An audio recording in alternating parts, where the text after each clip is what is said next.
Awu mafika izolo. Kuyaphila ka mfowethu? Siyaphila.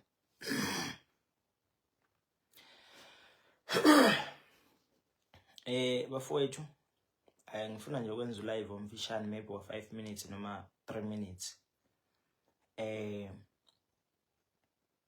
Ngiyathemba futhi niyaphila, mina ngiyaphila namhlanje cha. Konke kuhamba kahle ngomjojo. Ngi-right.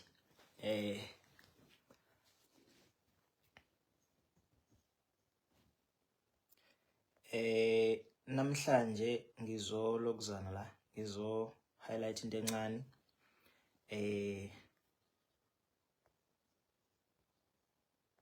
Sorry kancane kukhona engisadila nabo. Fresh. Izolo ngibe no live engibe nawo regarding to into eyenzeke izolo. Yenzeke ngale kwayizolo.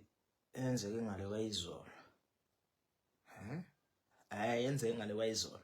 So ngibe seke ngachaza ke ulive endlela engichaze ngakhona.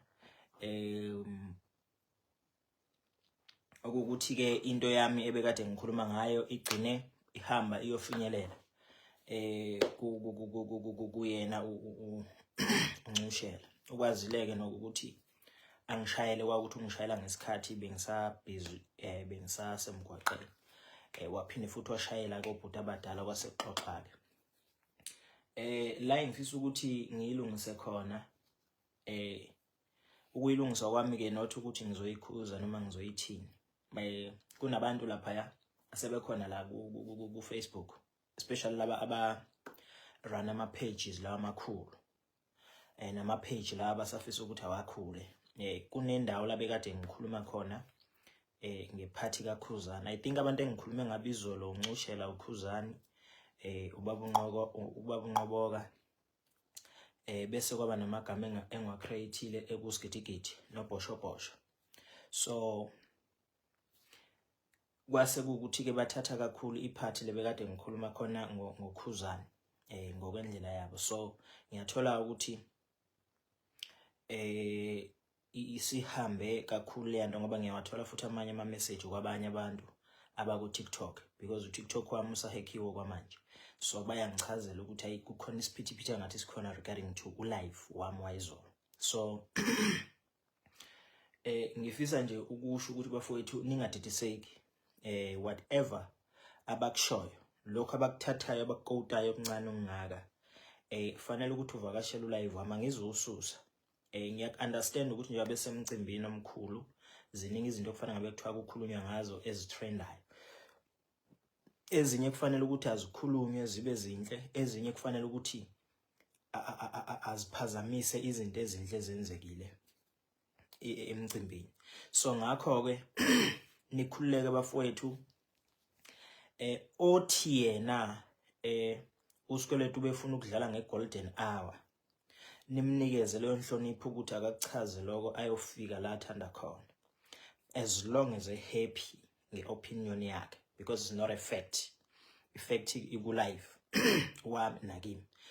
Othi uKhuzani wenze okuthize kuSikweletu, please allow him or her adile naloso simo as long kuyi-opinion kungasiyona effect. So ningaphikisani nabo futhi ningadidiseki. Siyazi ukuthi bakhona abantu ngaso sonke isikhathi abahleze befisa ukuthi kube khona iziphithiphithi.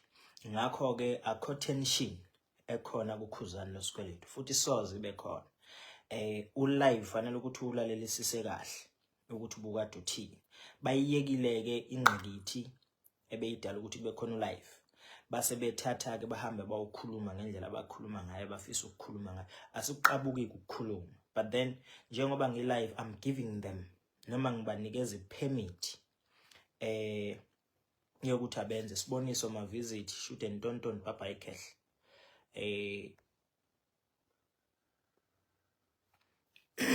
So ngiyabanikeza ke ipermit yokuthi abascrolle noma bakhathela uma video bawasebenzise. Ngiyabona nje lapha yana sekunama video sewu half nako YouTube kuthiwa usikweletu uthi this, and then bese bafakele part ebeyikhuluma ngoKhuzani as if kukhona mhlasimpe abafisa uku-achieve ngalokho noma bazama ukuruna igama lomunye umuntu noma ibrand yomuntu. Ngakho-ke as ngikhona manje ngicela ukubanikeza i-permit yokuthi abakwenze lokho as much as be-happy bona ngakho, but baze bakwazi ukuthi it's not an opinion, it's not an effect, it's an opinion.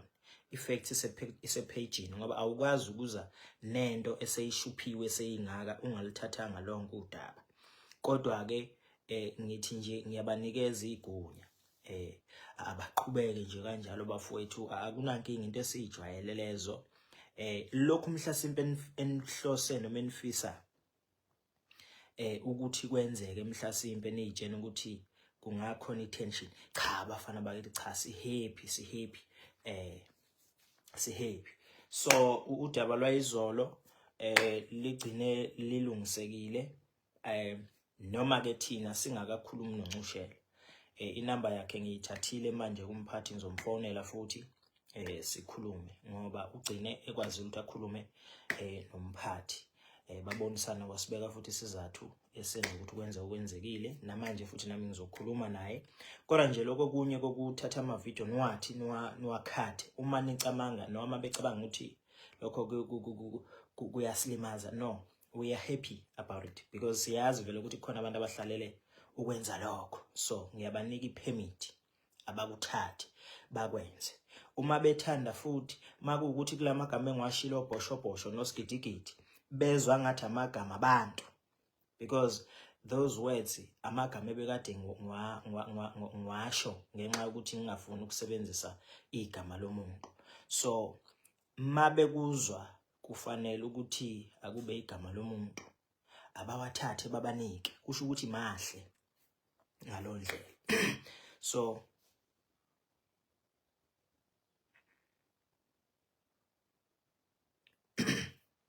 So ningayikhathazi. Ngiphinde futhi ngize kukhona abanye bebekhomenta kulozo iphithiphithi abebethi samtshela sathi akangangeni phasi kwecompany njanje. Cha bafethu ningayixaki, ningayixaki ngalokho, ningayihluphi okwami, ichoice eyami, i-decision eyami, yabona, isinqumo esathathwa yimi. Ngisho noma ngathi uyahleka noma uyakhala ukwazi ukusishintsha because yimi wasithatha. Uma sekukhona oku-wrong ngiyonitshela ukuthi sekukhona oku-wrong ngesinqumo engasithatha, but for now cha nikhululeke nje bafowethu, akukho nkinga, akukho nje ngxaki, ku-right nje kumjojo. Bekuyiloko nje ngani zakwethu bengithi angikudlulise regarding to ulive wayizolo. Laba bakhona ukuthatha ama-video nje benze ngendlela benza ngayo. Ngiyabona nje sekukhona abanye lapha ku-YouTube esabethi ishiphelene, bese kufakwa isithombe sika Khuzani, bese kufakwa esamthwa isishiphelene. Ngithi mina abafana sebeqale sebefuna ukuthi manje senza amakhophi ilokuzana sewavala ama-channel wabo. Khona nje omunye sengimreportile already, ngiyazi futhi uzobuya nge-email azocela uxolo, like njengoba wake wenza futhi eminyakeni edlulile samkhipha kwi-channel saphinde sambuyisela. So bafowethu ayikhona encane inkinga, abaqhubeke bakwenze lokho. Thina kusiphazamise esayidini lokuphila, hayi si right futhi sisazoba right. Laba nje abayixaye ngokuthi mase bekhuluma bethi hayi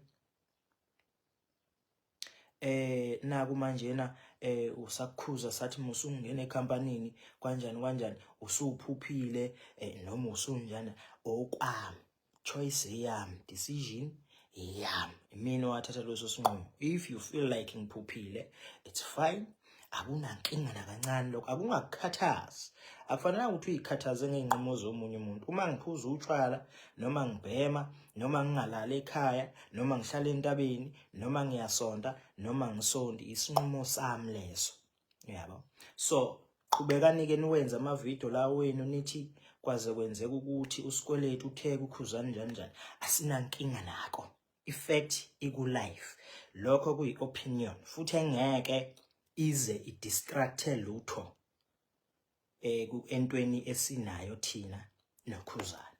So ngenzela ukuthi-ke ningadideki-ke nigcine soniyothi hayi usikweletu uthe kuKhuzani. Cha, landela ulive uzowuthola lokukhulunywa ngawo. Then okunye ke kokuthi ngaze ngaphupha ikhampani njani isinqumo sika Sikweletu leso. You like it or not, ngeke usishintshe. Lokho ke njengaleza kwethu bengithi angikuveze ngikucacise isayodla ke lento manje isawushaya breakfast. Bye bye.